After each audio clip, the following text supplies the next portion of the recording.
হরে কৃষ্ণ। আজকে আমরা পাঠ করব কৃষ্ণ নারদ সংবাদ। আমি যাহা বলি তাহা শুনো হে শ্রবণে, তরায় তো মারো কর্ম দেখিব নয়নে। কুবলয়া পীর হস্তি ত্যাজিবে জীবন, চানুর মুষ্টিক মল্ল হইবে নিধন। কংসাসুরে বিনাশ করিবে নিজ হাতে, মথুরা লীলার কার্য দেখিব সাক্ষাতে। ক্রমে করিব কালো যবনে সংহার, তারপর বিনাশিবে পৃথিবীর ভার। অবন্তী নগরে গিয়া দুজনে পড়িবে, মৃতপুত্র বাঁচায় গুরুকে দান দিবে। তারপর হবে তুমি দ্বারকা নিবাসী, 16 সহস্রে তব হইবে প্রেয়সী। করিতে হইবে পরিজাতের হরণ, দমন করিবে তাহে সহস্র লোচন। প্রিয় সখা অর্জুনের পরে সঙ্গে করি, দন্তবক্র শিশুপাল শত্রুকে সংহরি। পাইবে কৌস্তব মণি শুনো রমাপতি, শেষেতে হইতে হবে পার্থেরও সারথি। কুরুযুদ্ধে পৃথিবীর রাজা হবে নাশ, এত কর্ম করিতে হইবে শ্রীনিবাস। কি হবে প্রভু হে আর থাকিলে ব্রজেতেই, আসিবে অক্রূর আজি তোমারে লইতে। ইহা বলি দেব ঋষি নিজ স্থানে গেল, অমনি কৃষ্ণের মুখ মলিন হইল। ছল ছল করিছে কমল দুই আখি, দাঁড়ায় হেন হরি মনেতে অসুখী। ভাবেন কৃষ্ণচন্দ্র আপনার মনে, হেন কালে বলরাম আইল সেখানে। নিরখিয়ে দেখেন কৃষ্ণের ম্লান মুখ, কইতে লাগিল রাম মনে পেয়ে দুঃখ। কেন কৃষ্ণ দেখি ভাই মলিন বদন, বুঝি কিছু বলিল না রোদ তপোধন। ব্রজলীলা শেষ কি হইল আজি হতে, ধেনু লয়ে আর কি না আসিবি চরাতে। নতুবা কেন রে আখি করে ছলো ছলো, মনে ব্যথা পাই কৃষ্ণ শীঘ্র বলো বলো। কৃষ্ণ না কহিতে রাম কন পুনর্বার, শুনো ভাই অনুমান হতেছে আমার। নারদ কহিল সমা চারো সবিশেষ, আজ হতে হলো বুঝি ব্রজলীলা শেষ। ওই কথা বটে কৃষ্ণ কনসর হাতে, অক্রূর আসিবে আজি আমারে লইতে। আজি হতে গোধন চ হারানো ফুরাইল, শুনিয়া রামের আখি সজল হইল।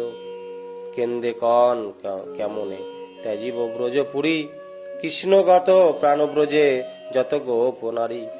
শ্রীরাম সুদাম আদি যত সখাগণ, তোমা বিনা রহিতে না পারে কোন জন।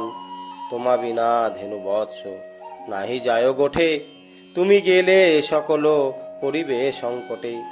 বিশেষ মায়ের তুমি নয়নের তারা, পলকে পলকে রানী তোরে হয় হারা। নাহি পারে যশোমতি পাঠাতে গোঠেতে, মায়ে ত্যাজি মথুরায় যাবি কেমনিতে। ধেনু লয়ে যেতে যদি হয় সন্ধ্যাকাল, দাঁড়ায় দুয়ারে রানী হাতে ননি থাল। কাতরা হইয়া বলে কোথা গরহিনী, এখনো এলো না কেন মোর নীলমণি। আজি কেন গোঠে তার এত বেলা গেল, কি করি উপায় দিদি শীঘ্র করি বলো। তবে মা তো মারো মাকে বুঝানো কথাতে, এখনই আসিবে কৃষ্ণ না ভাবো মনেতে। তবু ডাকে কাতরে কোথারে নন্দলাল, বেলা গেল আয় গিহে লয়ে ধেনু পাল। মা করে রোদন তোরে গোঠে পাঠাইয়া, কেমনে মথুরা যাবি সে মায়ে ত্যাজিয়া। কি বলে বিদায় হবি যশোদা সাক্ষাতে, বিদায় না দিবে রানী পরানো থাকিতে। না বলিয়া মধুপুরে করিলে পয়ান, তোমার শোকেতে রানী ত্যাজিবে পরাণ। বিদায় কেমনে হবি তাই মনে ভাবি, নন্দের ত্যাজিয়া ভাই কি করিয়া যাবি। সানন্দ নন্দন উপা নন্দ অভিনন্দে, তোমারে লইয়া থাকে সর্বদাই আনন্দে। কেমনে ভুলিবি ইহা দের মায়া মোহ, ব্রজবাসী সমভাই কোথা নাহি স্নেহ। যশোদারও মায়া ত্যাজি যাইবি কেমনে, আকুল সাগর ভাসাইয়া বৃন্দাবনে। মায়ার সাগরে কি সে পার হবি ভাই, জননী বোধিতে কি তো মর দয়া নাই। রামের বচন শোনে কহেন শ্রীহরি, শুনো দাদা বলরাম নিবেদন করি। বসুদেব দেবকীর দশা ভাবো মনে, কত কাল রবে আর এই বৃন্দাবনে। মায়া করি ভুলাইব গোপ গোপীগণে, মায়াতে বিদায় হব জননী সদনে। প্রবোধ পবন আশা তরণী আশ্রয়ে, যশোদার স্নেহ সিন্ধু যাব পার হয়ে। শুনি বলো রাম বলে শুনো রে কানাই, যাহা জানো করো আমি কিছু নাই কিছু জানি নাই। ইহা বলি বলদেব তথা হতে যাই, দেখিল রাখালো দিবা অবসান প্রায়। ধেনু বৎস ফিরাইল মনের কৌতুকে, গৃহে যান বংশীধারী অতি ম্লান মুখে।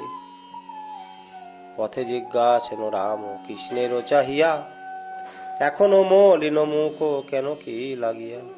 কৃষ্ণ কন ব্রজ ত্যাজে কালো যেতে হবে, আমা বিনা ব্রজবাসী বিপদে পড়িবে। কহিতে কহিতে আখি হইল সজল, দেখিয়া রামের আখি করে ছল ছল। ম্লান মুখে রামকৃষ্ণ করেন গমন, শ্রীরামাদি নাহি জানে কোন বিবরণ। ধেনু বৎস গমন করিছে হাম্বার রবে, শুনিয়া বাহির হয় ব্রজাঙ্গনা সবে। অন্যদিকে আসিবার কালে বংশীধারী, করিতেন কৌতুক লইয়া ব্রজ নারী। সেদিনে চলিয়া যান হেট করি মুখ, দেখি সব গোপ গোপী মনে পায় দুঃখ। শ্রীরামাদি গেল গৃহে গোধন লইয়া, রামকৃষ্ণ নন্দালয়ে প্রবেশিল গিয়া।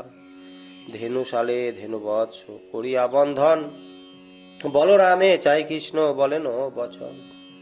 আনগদ হন ভাণ্ড অতি শীঘ্র করি, শুনি বল রাম ভাণ্ড দিল তরা করি। কৃষ্ণ গাবি দহেন বলায় বৎস ধরে, এই রূপে রামকৃষ্ণ আনন্দ বিহরে। ব্যাসকৃত ভাগবত পুরাণের সার, বেনি কহে ইহা বিনা সুখ নাহি আর। হরে কৃষ্ণ।